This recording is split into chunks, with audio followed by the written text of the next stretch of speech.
అందరికీ యేసుక్రీస్తు నామంలో వందనాలు. ఈరోజు మనము బైబుల్ అనేది అసలు ఎలా చదవాలి అనేది తెలుసుకుందాము. బైబుల్ అనేది ఫస్ట్ ఆఫ్ ఆల్ మనం బైబుల్ అనేది మనుషుల ఆలోచనలతో వచ్చింది కాదు, కల్పనా కథలతో కూడిన పుస్తకం అసలే కాదు. మరి బైబుల్ ఏంటయ్యా అంటే మనము పేతురు గారు రాసిన 2వ పత్రిక చూసుకుంటే 1వ అధ్యాయము 20-21 వచనాలలో ఉంటుందన్నమాట. ఒకడు తన ఊహను బట్టి చెప్పుట వలన లేఖనములో ఏ ప్రవచనమును పుట్టదని మొదట గ్రహించుకొనవలెను. ఏలయనగా ప్రవచనము ఎప్పుడునూ మనుషుని ఇచ్చను బట్టి కలగలేదు గాని మనుషులు పరిశుద్ధాత్మ వలన ప్రేరేపింపబడిన వారై దేవుని మూలముగా పలికిరి. అంటే బైబిల్ ఎలా వచ్చింది మనకి? మనుషులు పరిశుద్ధాత్మ వలన ప్రేరేపింపబడిన వారై దేవుని మూలముగా పలికిరి. సో మనకు బైబిల్ అనేది దేవుని మూలముగా మనకు వచ్చింది. బైబిల్ మనము ఎప్పుడు బైబిల్ చదువుకుంటున్నా ఈ ఆది కాండం నుంచి ప్రకటన గ్రంథం వరకు 66 పుస్తకాలు ఉన్నాయి కదా. ఎప్పుడు మనం ఏది చదువుకుంటున్నా, ఏ వచనం చదువుకుంటున్నా మనము ఒక ఫార్ములా అనేది మనం చూసుకోవాలి ఇక్కడ. అంటే ఫస్ట్ ఆఫ్ ఆల్ ఏంటిది అంటే మనం చదువుకుంటున్న సందర్భం అనేది ఏ కాలంలో రాశారు. అసలు ఇప్పుడు ఈ ఒక సందర్భం అనేది మనం చదువుకుంటున్నామండి. ఆ సందర్భం అనేది ఏ కాలంకి సంబంధించింది అంటే అది భవిష్యత్తుకి సంబంధించిందా, లేకపోతే పాస్ట్కి సంబంధించిందా, లేకపోతే ఫ్యూచర్కి సంబంధించిందా అనేది మనం చూసుకోవాలి. అలా చూసుకోకుండా ఫర్ ఎగ్జాంపుల్కి మత్తయి సువార్తలో ఒక వచనం ఉంటుంది, కన్యక గర్భవతి అయి కుమారుణ్ణి కనును అనేసి ఒక వచనం ఉంటుంది. ఆ వచనం ఆల్రెడీ ఆ యొక్క సందర్భం ఏంటి అయిపోయింది, అది ఆల్రెడీ జరిగిపోయింది. కన్యక గర్భవతి అయ్యి కుమారుని కంటదనేసి ఉంది. సో అది అనేది ఏంటిది ఆల్రెడీ అది జరిగిపోయింది. ఫస్ట్ సెంచరీలో అది జరిగిపోయింది. ఇప్పుడు మళ్ళీ దాన్ని పట్టుకొని ఇంకా కన్యక గర్భవతి అయ్యి కుమారుణ్ణి కంటుంది అని ఎదురు చూడడం అది కరెక్టా? కాదు. అది అలా ఎదురు చూసేదాన్ని ఏమంటారు? అది అవివేకంతో కూడిన ఆలోచన.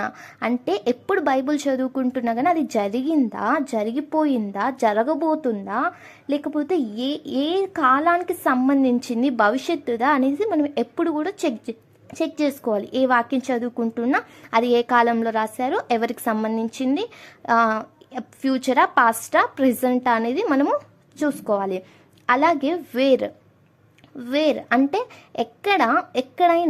ఎక్కడ ఒక వచనం సంబంధించిన ఇన్ఫర్మేషన్ ఒక్క చోట మాత్రమే ఉండదు. ఇప్పుడు మత్తయి సువార్తలో చెప్పింది మళ్ళీ మనకి లూకాలో కనిపిస్తుంది, ప్రకటనలో కనిపిస్తుంది, లేక అపోస్తుల కార్యంలో కనిపిస్తుంది. ఒక వచనానికి సంబంధించిన ఇన్ఫర్మేషన్ ఒక్క దగ్గర మాత్రమే ఉండదండి, మరొక చోట కూడా ఉంటుంది. మనము అన్ని ఎక్కడెక్కడ బైబిల్లో చెప్పిన వచనం ఒక చోట ఒక వచనం మనకు అనిపించినప్పుడు ఆ వచనానికి సంబంధించిన బైబిల్లో ఎక్కడెక్కడ ఉంది 66 పుస్తకాలలో మనం చూసి కన్ఫర్మ్ చేయాలి, కానీ ఒక్కటి పట్టుకొని మనము చేయకూడదు. ఫర్ ఎగ్జాంపుల్కి పాపం చేయకుండా మనం నిలబడాలంటే ఏం చేయాలి దాని గురించి మనం ఆలోచించామనుకోండి. కీర్తన గ్రంథంలో ఉంటుంది, నీ మాటలు పాపం చేయకుండానట్లు నా హృదయంలో వాక్యం ఉంచుకున్నాను అనేసి ఉంటుంది. అలానే మత్తయి సువార్తలో శోధనలో పడిపోకుండా ప్రార్థనలో మెలకుగా ఉండండి అనేసి ఉంటుంది. అలాగే మనం ఆది కాండం 4వ అధ్యాయంలో చూసుకుంటే సత్క్రియలు చేయాలనేసి ఉంటుంది. సో పాపంలో పడిపోకుండా ఉండాలంటే ఇలా ఎన్నో ఉన్నాయి. సో ఒక్కదానికి సంబంధించిన ఇన్ఫర్మేషన్ ఒక్క చోట మాత్రమే ఉండదు. ఈ 66 పుస్తకాలలో ఎక్కడెక్కడ ఉంది అనేది మనము చూసుకోవాలి. సో మీకు అర్థమైందనేసి నేను అనుకుంటున్నాను. తర్వాత ఎవరితో మాట్లాడుతున్నారు అనేది కూడా మనం చూసుకోవాలి. బైబిల్లో మనకి దేవుడు మాట్లాడిన సందర్భాలు ఉన్నాయి, దేవదూతలు మాట్లాడిన సందర్భాలు ఉన్నాయి, మనుషులు మాట్లాడిన సందర్భాలు కూడా ఉన్నాయి, అపవాది మాట్లాడిన సందర్భాలు కూడా ఉన్నాయి.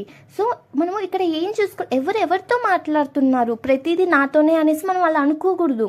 ఎవరెవరితో మాట్లాడుతుంది? దేవుడు దేవదూతలతో మాట్లాడుతుందా, అపవాది దేవునితో మాట్లాడుతుందా, దేవుడు అపవాదితో మాట్లాడుతుందా, దేవదూతలు మనుషులతో మాట్లాడుతుందా, మనుషులు దేవదూతలతో మాట్లాడుతున్నారా అనేది మనం చెక్ చేసుకోవాలి. ఫర్ ఎగ్జాంపుల్కి మత్తయి సువార్త 4వ అధ్యాయంలో అపవాది అంటాడు, నువ్వు దేవుని కుమారుడు అయితే కిందికి దుముకుము అనేసి. అది మనకు అప్లై అవుతుందా? కాదు, అది మనకు అప్లై కాదు. అది ఎవరెవరితో మాట్లాడుతున్నారు? అపవాది దేవునితో మాట్లాడుతుంది. అది నాతోనే మాట్లాడుతుంది అనేసి ఇప్పుడు దూకే వాళ్ళు కూడా కొంతమంది ఉన్నారు, కానీ అలా మనం అప్లై చేసుకోకూడదు. ఎవరెవరితో మాట్లాడుతున్నారు అనేది మనము చెక్ చేసుకోవాలి. అలాగే చివరిగా అంటే ఎందుకు దేవుడు ఆ సందర్భాన్ని అలానే చెప్పాడు, ఎందుకు దేవుడు ఆ సందర్భాన్ని ఆ విధంగా పోల్చారు అనేసి మనం ఆలోచించాలి. ఒక చోట యేసుక్రీస్తుని గొర్రెపిల్లతో పోలుస్తారు, మరొక చోట ఏమంటారు యూదా గోత్రపు సింహంతో పోలుస్తాడు. ఆ వచనాల భావం ఏంటి, ఆ వచనం భావం ఏంటి, దేవుడు అలా ఎందుకు రాపించాడు అనేది మనం చూసుకోవాలి. అంతేగాని యూదా గోత్రపు సింహం అనగానే 4 కాళ్ళు ఉంటాయి, లేదు అలా కాదు. మనము ఆ యొక్క ఎందుకు దేవుడు అలా రాపించాడనేది మనము బైబిల్లో చూసుకోవాలి. ఎక్కడ ఇంకా ఏ వచనాలు ఉన్నాయో అవన్నీ కూడా మనం చూసుకోవాలి. మీకు అర్థమైంది అనుకుంటున్నాను. సో ఎప్పుడు బైబిల్ చదువుకున్నా ఎవరితో మాట్లాడుతున్నారు అనేది చూసుకోవాలి. అలాగే అది ఫ్యూచర్కి సంబంధించిందా, పాస్ట్కి సంబంధించిందా, ప్రజెంట్కి సంబంధించిందా అనేది కూడా మనం చూసుకోవాలి. అలాగే ఎందుకు దేవుడు ఆ వచనాన్ని అలా రాపించారు అనేది కూడా మనం చూసుకోవాలి. ఈ విధంగా మనము చూసుకుంటూ మనం బైబిల్ చదువుకుంటున్నప్పుడైతే మనకు క్లియర్గా బైబిల్ అనేది అర్థమవుతుంది. అలా కాకుండా ఒకటి పట్టుకొని ఒక వచనాన్ని పట్టుకొని మనం చదివామే అనుకోండి, మనకు మిస్అండర్స్టాండ్ చేసుకునే ఛాన్సెస్ కూడా ఉన్నాయి. సో ఎప్పుడు బైబిల్ చదువుకుంటున్నా మనము ఎవరెవరితో మాట్లాడుతున్నారో, ఏ సందర్భంలో రాశారో, గడిచిపోయిందా, ఫ్యూచర్లో జరగబోతుందా, జరుగుతుందా అనేసి చూసుకోవాలి. ఎవరెవరితో మాట్లాడుతున్నారు అనేది చూసుకోవాలి.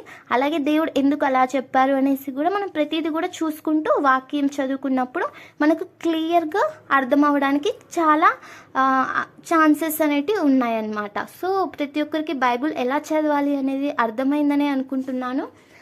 ప్రార్థన చేసుకొని ముగించుకుందాం. ప్రార్థన. పరలోకమందున్న మా తండ్రి, దయగలిగిన దేవా, కృపగలిగిన తండ్రి, దేవానికి వందనాలు, స్తోత్రములు ప్రభా. బైబిల్ ఎలా చదువుకోవాలనేది తండ్రి ప్రభను తెలియజేసిన విధానానికి నీకు కోట్లాటి స్తుతులు, స్తోత్రాలు తెలుపుకుంటూ ప్రతి ఒక్కరి హృదయంలో నూరంతలుగా ఫలింపచేయమని నజరేయుడైన యేసుక్రీస్తు నామంలో ఈ ప్రార్థన అడిగి వేడుకొని పొందుకొని ఉన్నాము తండ్రి. Amen. God bless you all.